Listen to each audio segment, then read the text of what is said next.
உளுந்தூர்பேட்டை பாரிவள்ளல் தெருவில் தத்திங்கா சுவாமியை வைத்து பெண்கள் வழிபாடு செய்தனர். கள்ளக்குறிச்சி மாவட்டம் உளுந்தூர்பேட்டை பாரிவள்ளல் தெருவில் ஒவ்வொரு ஆண்டும் தைப்பொங்கல் முடிந்த பிறகு முதல் செவ்வாய்க்கிழமை வெகு விமர்சையாக தத்திங்கா சுவாமியை வைத்து வழிபாடு செய்வது வழக்கம். இந்த ஆண்டுக்கான வழிபாடு செவ்வாய்க்கிழமை நடைபெற்றது. அப்பொழுது தத்திங்கா சுவாமியை திருமணம் ஆகாத பெண்கள் தலையில் சுமந்து ஊர்வலமாக வந்தால் திருமணம் நடைபெறும் என்று ஐதீகம் உண்டு.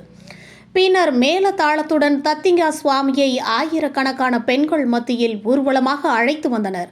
பின்னர் தத்திங்கா சுவாமிக்கு திருமணமான பெண்கள் கழுத்தில் இருந்த தாலியை கழற்றி சுவாமி கழுத்தில் மாலையிட்டு பூம்பழம் கற்பூரம் ஏற்றி தீபாராதனை காண்பித்து சுவாமி பாடல் பாடி பெண்கள் கும்மியடித்தனர். பின்னர் பெண்களுக்கு பூ பிரசாதம் வழங்கப்பட்டது.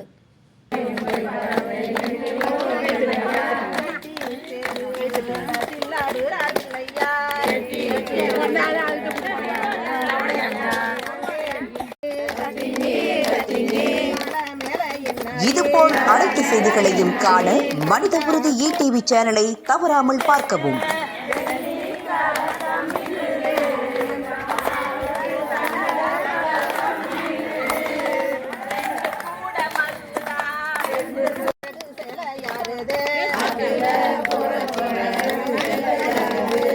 அழகான கம்தாளுக்கு